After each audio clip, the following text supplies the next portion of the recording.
Welcome back to the series Making a Zine, and today we're gonna have to deal with my neighbors doing some, renovation.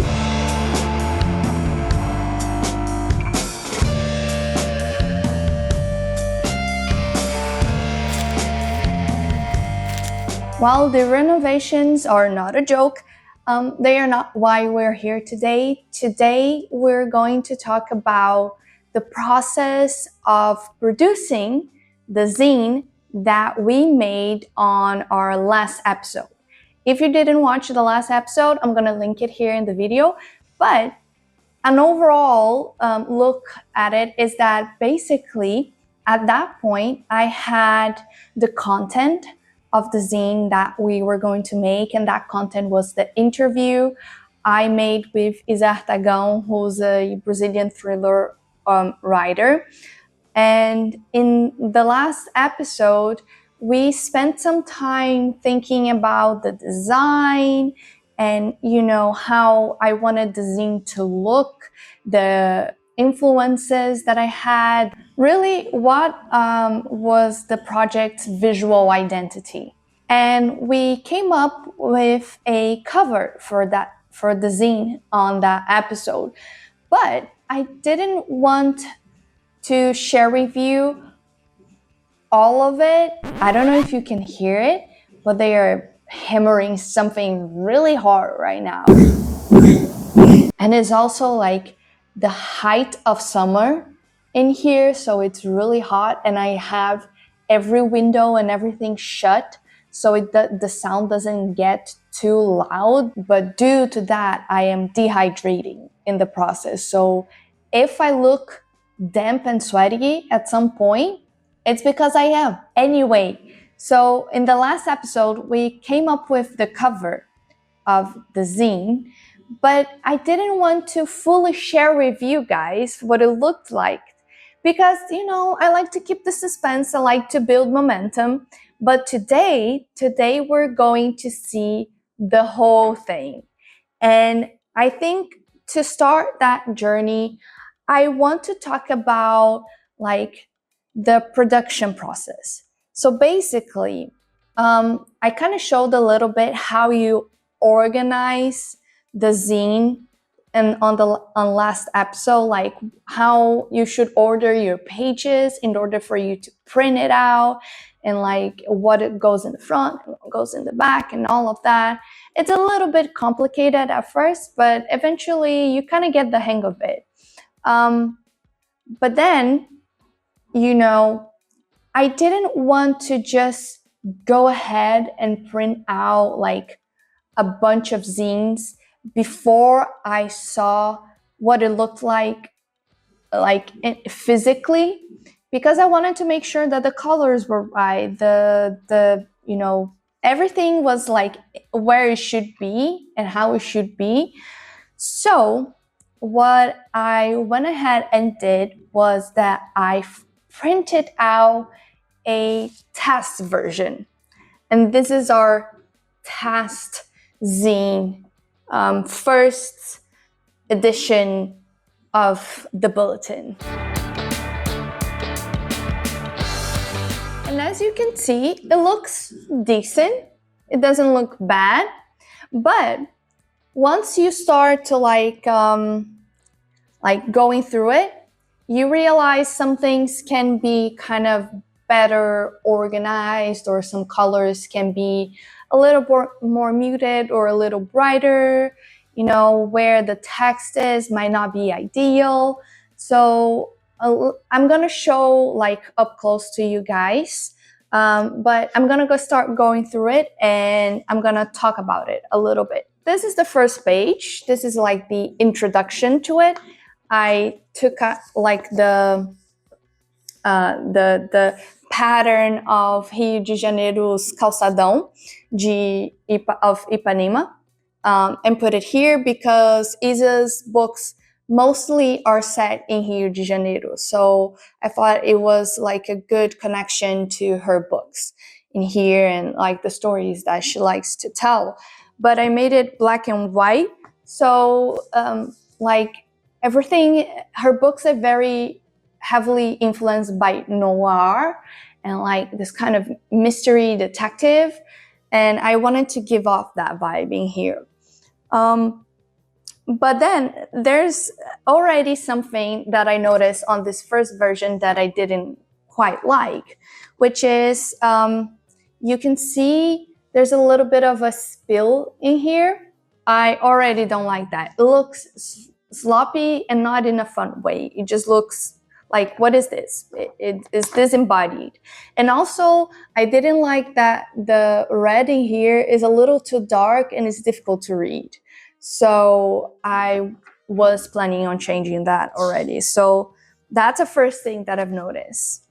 Then we go into the next page. I actually really like this montage, but I don't like the fact that it's kind of also spilling in here. And I also do not like how the text is so close to the fold of the page. I think it makes it difficult to read because then you have to be like kind of, ooh, oh my God. You kind of have to be just kind of holding it down like this all the time. And I think that's inconvenient. So maybe I should push the text a little further out into the page. So that's something I've noticed. This is the next page. Another spill happening here. Not a huge fan of it. And I don't know, I just felt like the sword in here kind of looks a bit just lost. I wasn't a huge fan of it. And again, the text is way too close to the fold. I actually really like this page. Overall, I like the composition of it. I think it looks really cool as a spread, but the text is way too close to the fold. And I think the elements, the imagetic elements, should be a little less in your face, just a little bit more muted, so it's easier to read. The next one, so here's the thing why I didn't like the sword. Like, the continuation of the sword is in here, and it's just disembodied. It makes no sense. And this page, I showed this initial version to my parents. And one thing that my mom said that I found like, yeah, that's true. This red is a little too bright and the letters are too dark, so it's difficult to read this page, and we didn't want that. We want an easy reading experience. Again, another spill, kind of bum.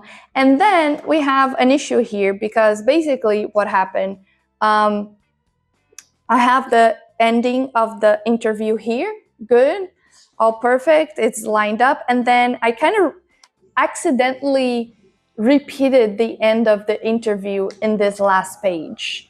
And I also did not like the way this fire weapon looks. So these were the things that I wanted to change. But the cover, I actually pretty like it. There is a typo in this first version of the cover, so we also had to fix that. So I go ahead and I work on the file a little bit. I tweak some of the colors, I change some of the images, maybe I rearrange them, I decrease or increase like transparency. I just try and implement all the changes that I thought were necessary in this first version. And with that, I went ahead and printed a new version of the zine. And I'm gonna be honest with you guys, I do not have a printer. I don't have one at home. So I did have to go to a place and ask them to print it out for me. I know this isn't usually how people make zines. There's also no libraries around me. Unfortunately, where I live, reading isn't like usual, and there's little to no access to free libraries where I live, at least.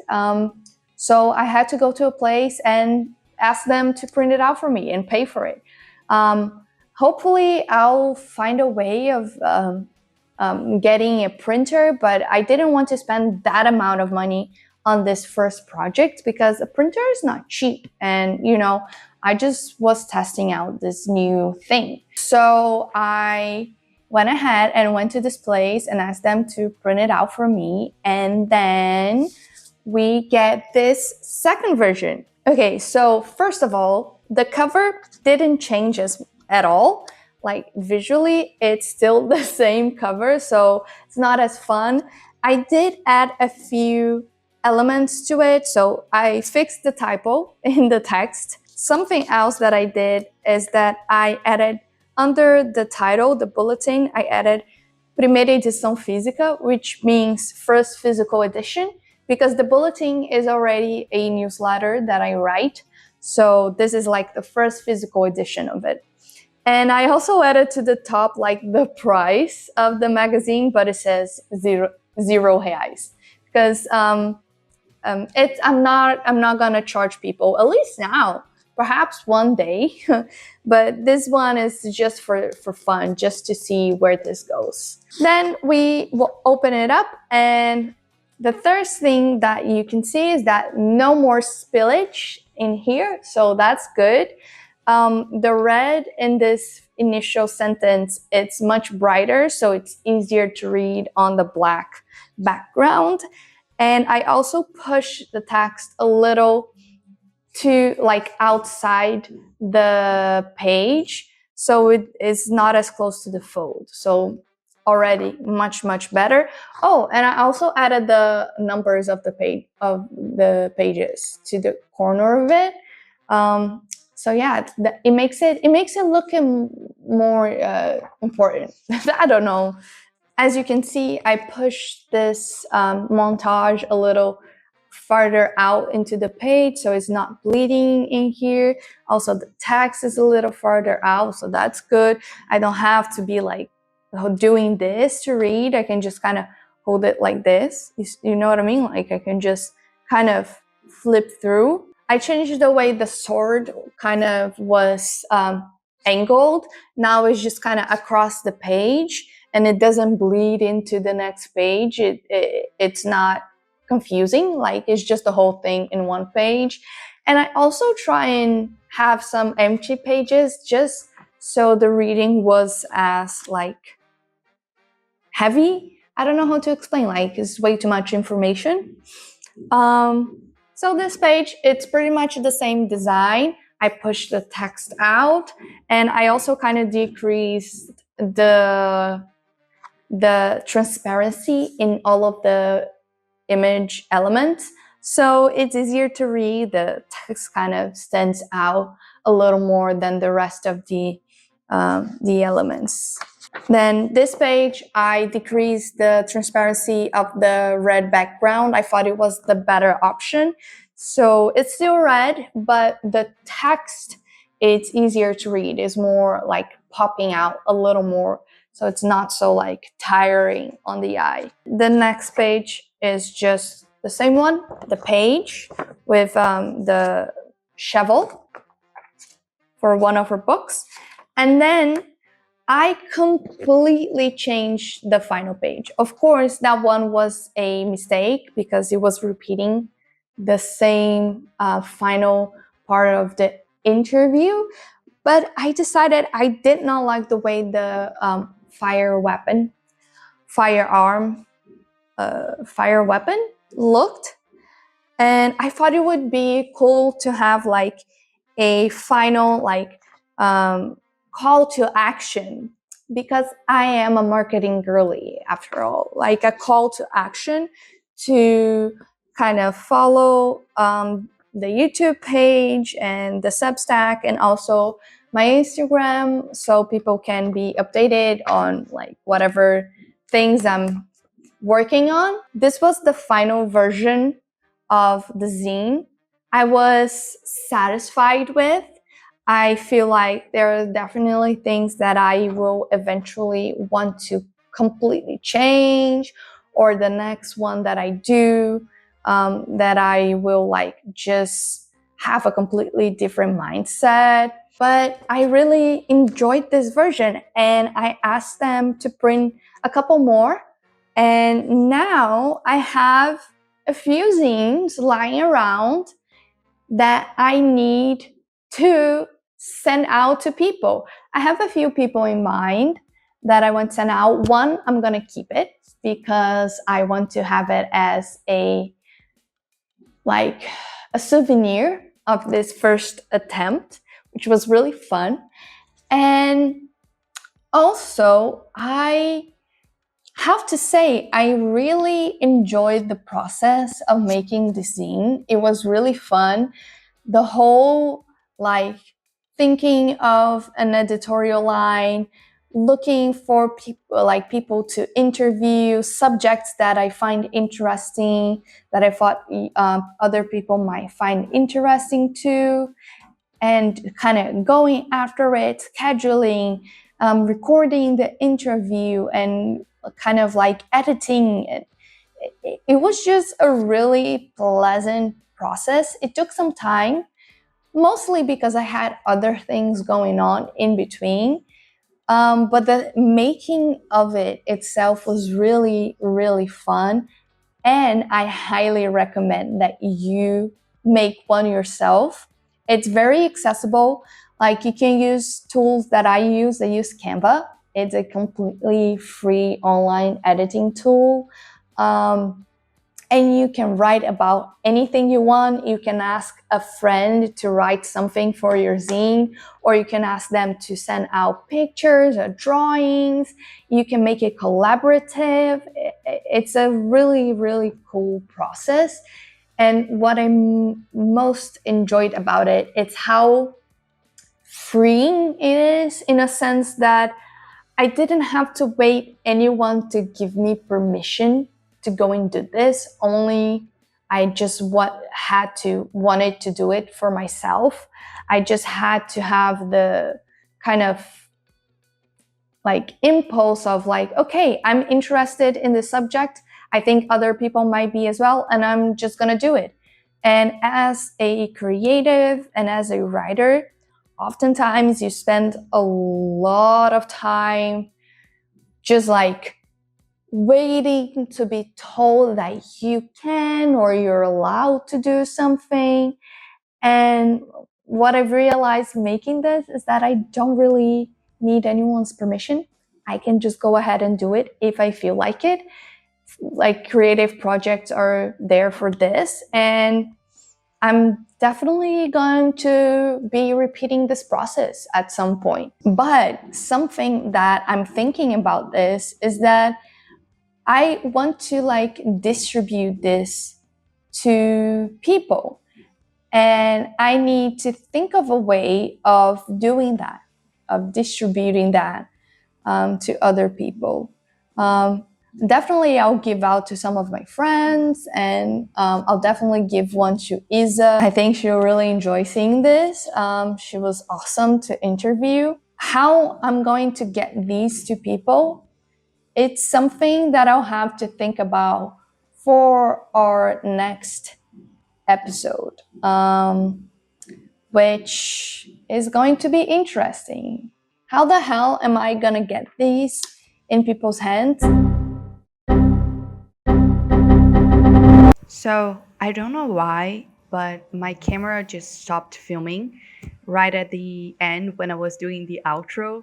So I just wanted to come here and say thanks for watching. This is what we have for the zine now. Now we have to figure it out a way to distribute it. And yeah, I'm in love with it. I'm obsessed. I want to make more. And I'll see you guys on a new video soon. Bye.